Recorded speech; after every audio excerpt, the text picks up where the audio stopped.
Vamos a iniciar nuestra plática de hoy en este espacio de cambio en el debate, y para ello hemos invitado a dos profesores de la Coordinadora de Maestros en Michoacán. Y está con nosotros el maestro José Luis Castillo Ferrell. Bienvenido, maestro. Gracias. El maestro Mario García Flores, también integrante. ¿Qué tal? Buenos días. En Michoacán. Y vamos a platicar de un asunto de suma importancia para la educación en Michoacán, para la cultura, la ciencia y la tecnología.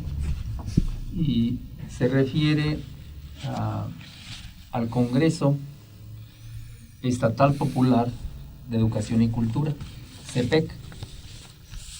Y la primera reflexión sería de dónde nace este congreso, algo de su historia, en qué número de congreso estaremos, José Luis, y cómo están los acuerdos en ese sentido con el gobierno del estado en este aspecto. Bueno, yo iniciaría diciendo que este congreso es el número 4.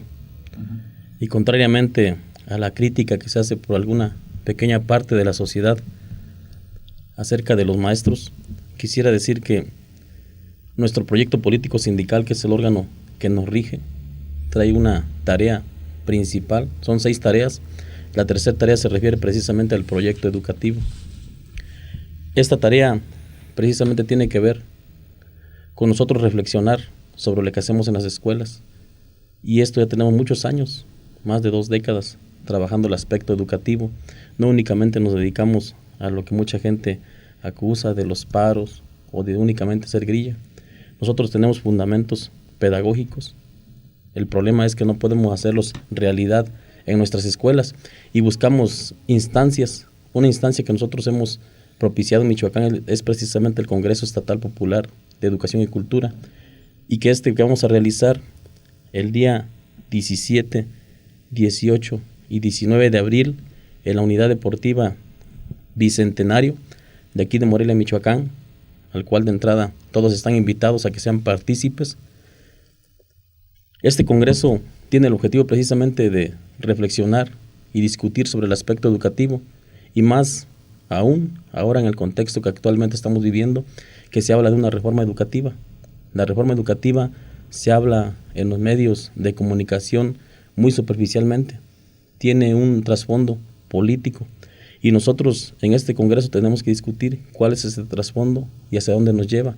Nosotros de entrada estamos en contra de la reforma educativa, estamos en contra de la reforma laboral y estamos en contra de todas las reformas estructurales porque son en perjuicio de la población. Este congreso en el aspecto educativo ya va avanzado, ya agotamos la fase municipal, estamos por definir ya la etapa regional, que es el 10, 11 y 12 de octubre. Todos los compañeros y gente de la población deben estar predispuestos a la discusión en cada región para que el evento tenga un realce. Se trata precisamente de venir a discutir a nivel estatal, se trata de venir a hacer propuestas, se trata de darle un cambio a este Congreso Estatal Popular de Educación y Cultura, en el cual nosotros decimos que debe tener un carácter resolutivo. Si nosotros analizamos la reforma educativa que está planteada y que se está anunciando que es constitucional, tiene que ver también con el aspecto de las leyes secundarias, y para eso tenemos el ejemplo de los compañeros de Guerrero, los compañeros de Oaxaca que se están movilizando, porque para todos queda claro que es una reforma que no viene precisamente a lo que se está tratando de decir, que viene a elevar la calidad educativa, sino más bien todo lo contrario, viene a terminar con la educación pública y viene a terminar con los derechos laborales. Entonces nosotros en esta discusión que vamos a hacer también vamos a proponer el aspecto pedagógico sobre el tipo de educación que se requiere en Michoacán, porque se dice que estamos en último lugar, pero sin embargo no se ve el ámbito en su totalidad, únicamente se parcializa y se acusa al maestro de que es el responsable de esto. En el Congreso Educativo nosotros esperamos que todas las propuestas que vengan del interior de las regiones, del interior del estado, y que todas las organizaciones sociales hagan propuestas, pero que sean con una amplia discusión y que no parcialicen este aspecto. Toda la invitación está para todos ustedes, para toda la población en general, que nos incorporemos a este Congreso Estatal y que hagamos aportes, que discutamos, que no hagamos una acusación parcial, sino que discutamos ampliamente, y yo creo que si nosotros nos sumamos a esa tarea, podemos sacar un resultado muy benéfico para Michoacán y nuestros niños. Muy bien, José Luis. Mario, hay Congreso está minutado, hay un acuerdo con el gobierno del Estado. Sí, parte de el proceso que traemos, como ya lo comentaba el compañero José Luis, de hace ya varios años, pudimos concretarlo con el actual gobierno a partir de las movilizaciones que tuvimos en el año pasado. Esto se materializó a partir de la minuta de acuerdos del 23 de junio del 2012, donde se pactó el acuerdo para la realización de este Congreso. Quedaba patente en ese documento nuestro rechazo a la reforma educativa, sobre todo porque ha dejado claro la reforma en que la educación queda plasmado no como un derecho, sino como un servicio. Y efectivamente nosotros con este Congreso reivindicamos el carácter de la educación como derecho y el elemento irrenunciable de que es obligación del gobierno o responsabilidad del Estado el asunto de la educación. En esa minuta del 23 de junio, como las discusiones fueron álgidas, fueron muy amplios los debates que sostuvimos ahí con la estructura de Estado, el acuerdo fue la realización de este evento en fechas que, hasta este mes de abril del 2013 vamos a poder concretizar. En este caso, hay una serie de considerandos en ese sentido en la convocatoria. ¿Pudieras mencionar, digamos, dos fundamentales considerandos para reforzar este evento? Sí, el primero ya lo mencionábamos. El primero tiene que ver con que restituir el derecho a la educación como tal, como derecho. Y efectivamente, cómo el Estado es responsable de brindar a la población esa educación de la que estamos hablando. Entonces son dos principios básicamente que nosotros reivindicamos como movimiento social, como sección 18, el derecho a la educación y la responsabilidad del gobierno, que hoy por hoy en la modificación del artículo 3 y 73 estas partes se ven minadas y aunque quieren ocultar con una serie de adjetivos y conceptualizaciones, estas partes se van perdiendo. En este caso y en ese sentido, Mario, nosotros hemos hablado, ¿verdad?, de una serie de programas de carácter educativo que hoy defiende la coordinadora en Michoacán. ¿Esto se inscribe en ese marco de esta propuesta que tiene pedagógica la sección 18? Desde antes que la misma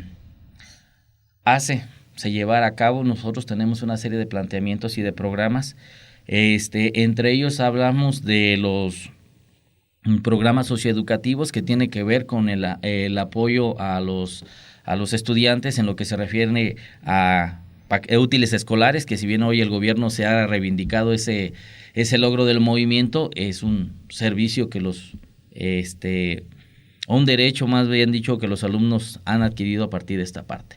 El asunto de los calzados, uniformes escolares, los programas para infraestructura, que hoy por hoy está muy por debajo de lo que la reforma plantea. Dos elementos fundamentales tienen que ver con el asunto de la formación, y en la formación nosotros hemos venido construyendo el Centro Sindical de Investigación e Innovación Educativa, la Escuela de Formación, los cursos del Educador Popular, la Biblioteca del Maestro, el mismo contacto que tenemos con UNEDEPRON y CEDEPRON para esta parte formativa de los maestros, porque sentimos que es fundamental. Y la tercera, que es ahora sí como más ambiciosa, ¿no?, en términos de la escuela, que habla en todos términos de la construcción curricular. Y en términos de la construcción curricular, pues tenemos propiamente desarrollo lingüístico integral, que es una propuesta de lectoescritura prácticamente ya de preescolar hasta segundo de primaria, que ya lleva sus desarrollos inclusive para tercero de primaria. Tenemos también las escuelas libres de comida chatarra y el programa que trata de abarcar todo, ¿no?, la parte curricular, que habla de las escuelas integrales de educación básica, porque hay un planteamiento de término curricular prácticamente desde el nivel de preescolar hasta el nivel de secundaria. Muy bien, entonces hay una propuesta pedagógica de la sección 18 que se va a inscribir exactamente en el marco de este cuarto congreso, dice José Luis. José Luis, en ese sentido, la sección 18 democrática en Michoacán está dando una pelea muy fuerte, como tú dices, en contra de una reforma educativa, de una reforma laboral, que de hecho en el fondo pues trastocan los derechos laborales de los trabajadores. Y la pelea efectivamente la dan en tres frentes, que es la parte política, todo el movimiento, toda la movilización, en la parte jurídica de los amparos, pero hay una parte fundamental que es la pedagógica. Es decir, ir a un congreso donde se va a discutir, se va a deliberar en ese sentido, ¿por qué en la convocatoria no aparece lo popular? Que es de hecho una visión distinta, como recuperar las visiones, las creencias, las experiencias, la visión cultural, la visión de la naturaleza con el ser humano, que es otra cultura. Es decir, ¿por qué no aparece lo popular en ese sentido en la convocatoria? ¿Hay alguna discusión con el gobierno del Estado en ese aspecto? Sí, mira, nosotros planteamos que este cuarto congreso, igual que los anteriores, debe ser incluyente. En lo incluyente nosotros planteamos que deben estar presentes principalmente los padres de familia.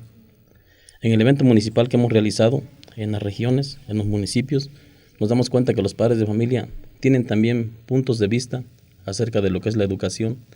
Y a nosotros, al anexar el término popular, pensamos en los padres de familia, pensamos en las organizaciones sociales, pensamos en la gente que tiene un contacto directo con sus maestros en las comunidades. Porque nosotros criticamos esta reforma, la ACE y todas las propuestas que vienen de parte del gobierno son de gente que trabaja tras un escritorio, no es de gente que está viviendo la realidad. Nosotros como maestros sabemos la realidad de nuestros alumnos y nosotros como maestros debemos ser los especialistas, los diseñadores del modelo educativo, porque en este congreso se plantea o se dice de parte del gobierno es que hay gente especialista, gente que tiene que aportar a la educación, pero yo me pregunto quién es esa gente. Los especialistas para ellos son gentes que viven ajenos al sistema educativo, en la realidad, en el contexto donde nos desarrollamos. Y nosotros planteamos precisamente que lo popular, en ese sentido de incluyente, deben de recibir las aportaciones, deben recibir los comentarios, el punto de vista de esta gente. Y por parte de Secretaría pues dicen, no, pues es que ellos no tienen el conocimiento necesario. O sea, para el Congreso deben participar gente especialista. Y es no una pelea, sino una discusión que tuvimos con ellos acerca del término popular. Nosotros lo reivindicamos y ellos lo cierran, el carácter popular. Y para nosotros es un Congreso popular. Y para nosotros también debe tener un carácter resolutivo, que es la otra parte que tenemos que estar cuidando en el propio Congreso estatal. O sea, el Congreso no es un evento que se tiene que realizar simplemente por realizarse, sino que el Congreso tiene su objetivo. Y ese objetivo se lo tenemos que dar todos nosotros, y principalmente nosotros, la sección 18. El carácter resolutivo tiene que ver con que las propuestas que se hagan ahí se lleven a cabo y no queden en letra muerta. En este caso, Mario, si efectivamente hay esa condición de posibilidad, e incluso una propuesta alternativa de educación para Michoacán, en ese sentido, ¿por qué el rechazo a esa reforma educativa? Es decir, donde se reforma el artículo 3 y el 73 de la Constitución. ¿Por qué el rechazo a la parte de la evaluación? Es decir, ¿hay alternativas en ese sentido en Michoacán? ¿Y por qué ese rechazo a esta parte de la evaluación universal? Yo creo que hay necesidad de irnos tantito más atrás. Cuando se definió la política económica de nuestro país, que actualmente está en el modelo, cuando se firmó el Tratado de Libre Comercio de América del Norte, había en su apartado 9, si no mal recuerdo, el asunto de que era necesario comercializar no únicamente las mercancías, sino también el conocimiento. Y a partir de ahí, los parámetros que se dan desde aquellos inicios de los 90 con Salinas de Gortari para una política económica, se hablaba de cómo se hacían los procesos de conocimiento. En función de esto, y a partir de los acuerdos con la OCDE hay una serie de políticas que se vienen implementando. Ellos hablan de las sociedades del conocimiento, pero prácticamente lo que están hablando es de la comercialización del conocimiento. Cuando se habla de un currículum de interrelación, que prácticamente es el Plan Educativo 2011, están hablando de la educación en competencias.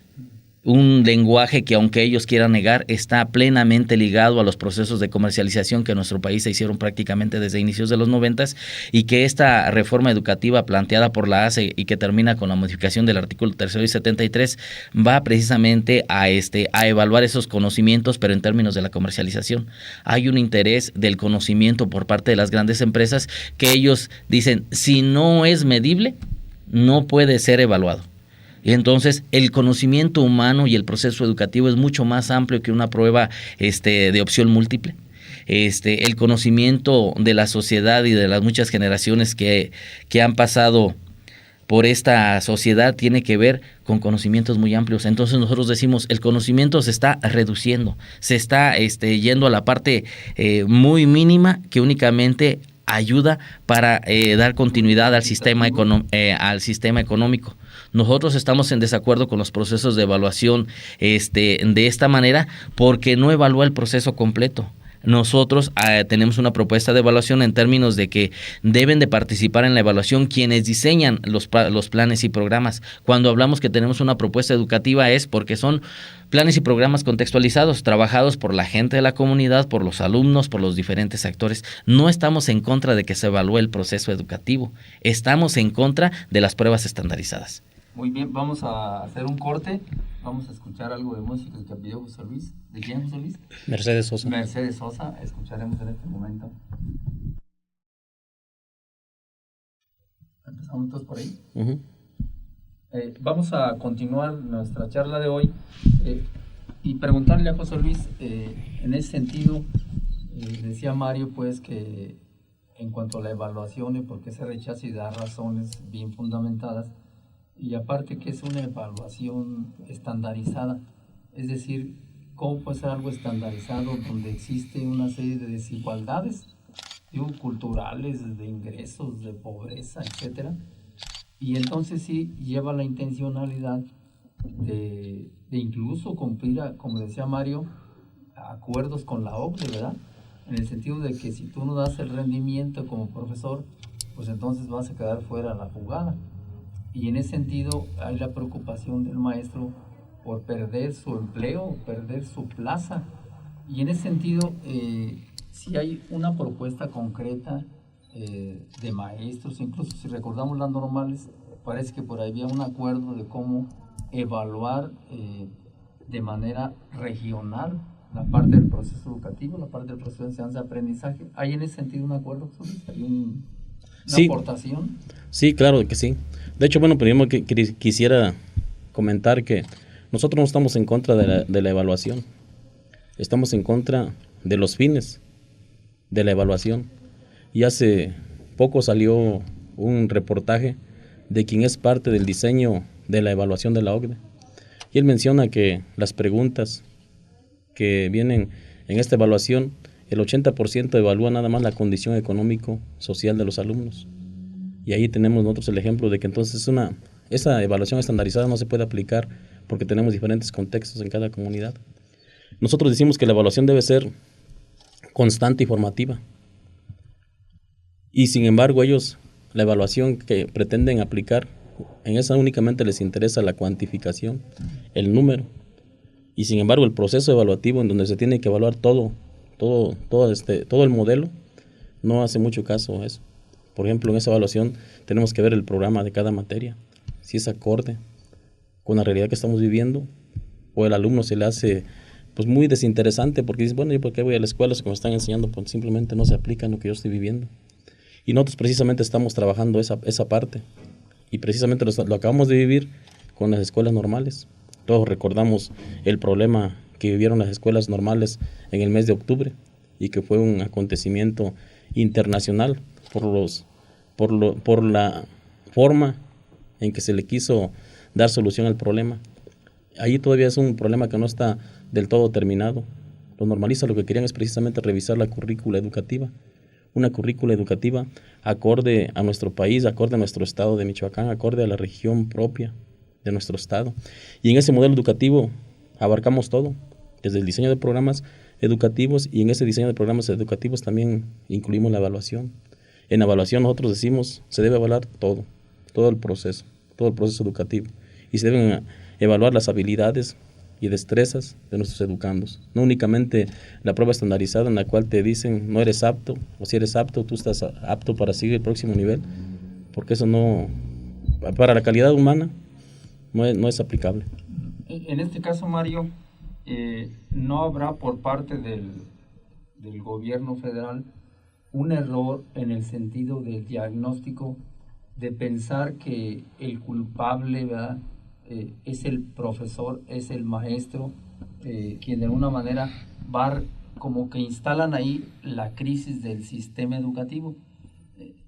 Es ahí donde está esa intencionalidad de pretender solamente destacar un elemento de una serie de elementos que componen el sistema educativo nacional, y va dirigido efectivamente al profesor.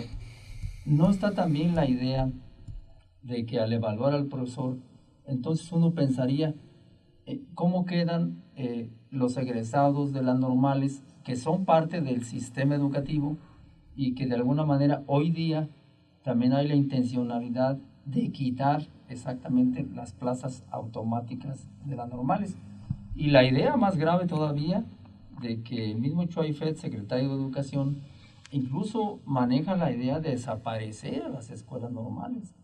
Es decir, me parece que la parte educativa, la parte cultural, la parte de formación de los estudiantes, los niños y las niñas, no es tanto que les preocupe, sino más bien es una intencionalidad de tipo laboral, de tipo administrativo. En ese sentido, Mario, ¿pudiera entenderse? Acusar a los maestros de que somos los causantes del deterioro educativo sería tanto como acusar a los doctores de la desnutrición. En ese sentido hay varios ámbitos que tiene que ver con políticas públicas, con el proceso económico que es conveniente modificar. Hablar de nuestro Congreso Educativo forzosamente te lleva a cuestionar las políticas públicas y obviamente el sistema económico bajo el cual nos estamos desarrollando. En este momento que nosotros cuestionamos al sistema educativo o se hace un análisis crítico de mejor manera, encontramos por parte del gobierno el elemento no hay recursos.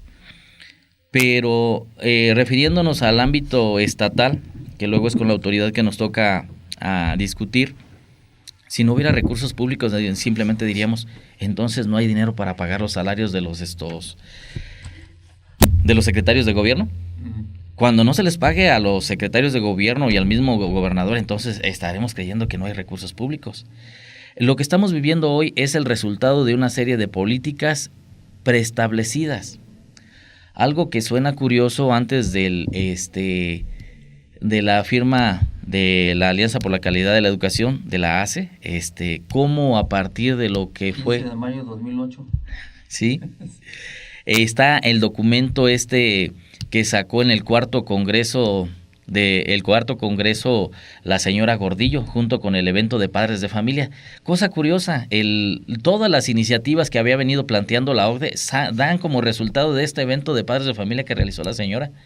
Y que hoy de manera adecuada, si revisa uno el plan de desarrollo del actual gobierno del estado, pues están plasmados. Tal parece que una de dos: o los padres de familia que citó Gordillo vinieron a dictarle el plan al actual gobierno, o hay un planteamiento directamente desde los organismos internacionales junto con el sindicato que en ese momento hizo el evento, me refiero al que encabezaba en ese momento Gordillo, y hoy esa política es adecuada a nuestro gobierno del estado. Y entonces esto lo vemos en los planes y programas. Si se dan la oportunidad de revisar el plan educativo 2011 del nivel básico, lo ve plasmado uno a partir de los procesos de las competencias educativas. Y entonces hay un proceso educativo delimitado al asunto de las competencias, tanto para el preescolar, la primaria y obviamente para las escuelas normales. Curiosamente, en el Acuerdo Nacional para la Modernización de la Educación Básica, firmado en 1992, un elemento central, porque se entiende que iban hacia un verdadero federalismo educativo, y ellos entienden por federalismo educativo la descentralización de responsabilidades. Pero curiosamente no descentralizan ni los planes ni programas, ni obviamente la cuestión económica. Y entonces, en el caso de los programas de las escuelas normales quedan de igual manera, responsabilidad del gobierno federal. Por eso cuando los muchachos aquí en Michoacán en octubre del año pasado cuestionan los planes y programas y bandera que todavía siguen reivindicando, lo que está de por medio es lo que se enseña, cómo se enseña y para qué se enseña. Entonces, en este sentido, nuestro Congreso Estatal Popular de Educación debe de tomar una definición en cuanto a políticas públicas y obviamente también en cuanto a las escuelas normales. Todos coincidimos que a partir de la planificación familiar, la edad de los niños es muy variante. En este momento donde se carga la población principalmente es en secundarias, aparte de que hay muy pocas secundarias. Trato un dato, por ejemplo, en Zaguayo, una población amplísima, tan solo existen 3 escuelas públicas secundarias, el resto son privadas. ¿Y qué decir del nivel medio superior? O sea, donde en este momento la población más alta, las escuelas son menores. En ese sentido, sí tenemos que definir una política pública en cuanto a las escuelas normales y el Congreso Estatal puede tomar definiciones al respecto. Ahí en ese sentido, para concluir, el tiempo es muy cortito, pudieran más o menos manejar los contenidos, algo de las temáticas en esta parte del Congreso, para que el público pues conozca las temáticas y que de alguna manera, como dice José Luis, es un Congreso incluyente, no se excluye a nadie y de manera individual, grupal o colectiva se puede participar en este espacio para diseñar, para construir un modelo de educación para Michoacán, pero también pensando en que ese modelo de educación implica de alguna manera, José Luis, una visión de país, una visión de nación. ¿Pudiéramos leer en sentido algunas temáticas? Claro, mira, nosotros tenemos cuatro ejes. Uh-huh. El primero tiene que ver con el contexto internacional, nacional y estatal de la educación. El segundo tiene que ver con las políticas públicas en materia educativa. Parece, Mario. El tercero, educación, cultura y sociedad. Y el número 4, la educación necesaria y posible. ¿Qué es lo que pretendemos con esto? Bueno, primero en el contexto es discutir por qué en este contexto actual están proponiendo un tipo de educación para el país. Y nosotros decimos que este tipo de educación van siempre de la mano con el modelo económico. Y precisamente el asunto que tiene que ver con las reformas estructurales y que es un aspecto... ¿Algunos puntos, Luis, que pudieran leer algunos? Claro. En el primer eje tendríamos, en el punto número 1, implicaciones de los acuerdos internacionales y regionales en materia educativa. El punto número 2, políticas públicas y políticas de gobierno. El punto número 3, financiamiento de la educación. El punto número 4, reformas educativas como parte de las reformas estructurales del Estado. El número 5, proyectos educativos alternativos como respuesta a las necesidades sociales. El número 6, el impacto social de la educación en el contexto actual. El número 7, educación y proyecto de país. En el número 2, Mario, ¿algunos aspectos que consideres relevantes? En este sentido de las políticas públicas decíamos, es necesario coincidir en la legislación en materia educativa propiamente. No queremos el Congreso para que sea un evento más, sino derivado de ahí, ¿qué políticas vamos a derivar? Yo creo que este es el acuerdo más esencial que tenemos que tomar con la sociedad, con las instituciones y obviamente con los participantes en el Congreso. ¿El número 3, José Luis? El que se refiere a educación, cultura y sociedad, precisamente analizar qué cultura se está planteando por parte del Estado. Y en esa crítica nosotros, una primera aportación que hacemos es planes y programas que sean acordes a nuestra realidad. Y hacemos una crítica a la televisión, que nosotros decimos que es nuestro principal competitivo en educación, pero es una educación chatarra la que está virtiendo a a todos los niños. Y el número 4, Mario, para concluir. En la educación necesaria y posible, obviamente hablamos inclusive de reflexionar sobre la misma práctica docente e inclusive sobre los desarrollos curriculares, considerando el asunto de la interculturalidad, el asunto de la de los procesos de aprendizajes comunitarios y todo esto que tiene que ver con ciencia y tecnología, obviamente desde los valores que tienen que ver desde la colectividad y para el bienestar común y para un buen vivir.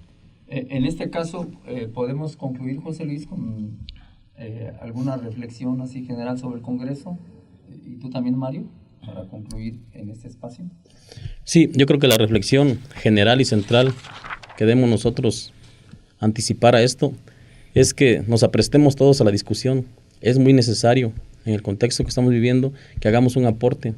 Nosotros estamos criticando que el tipo de educación que nos pretenden implementar corta todo el sentido histórico de la educación y limita en mucho la destreza y habilidad de nuestros alumnos. Yo creo que sí es necesario el llamado para todos los interesados en esto y que es toda la población, porque nosotros decimos que la educación es un elemento social en el que únicamente no tiene la responsabilidad del maestro, sino todos los actores y que estos son toda la sociedad en general.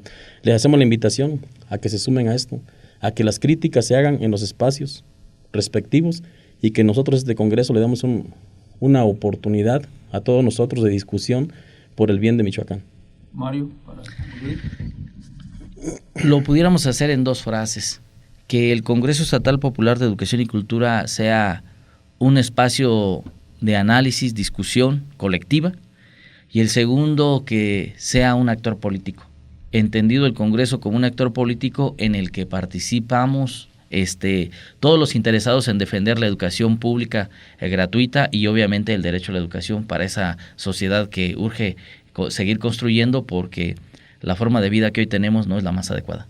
Muy bien, este espacio Cambio en el Debate, les agradezco su presencia. No hemos concluido, el tiempo es muy corto y la temática es muy amplia, pero continuaremos en este proceso de aquí al Congreso, discutiendo en profundidad, como decía José Luis, e invitar exactamente a la población, a la gente, a que participe en estos espacios y que construyamos un modelo pensado desde abajo hacia arriba, de educación para Michoacán. Y gracias por su presencia y nos veremos la próxima.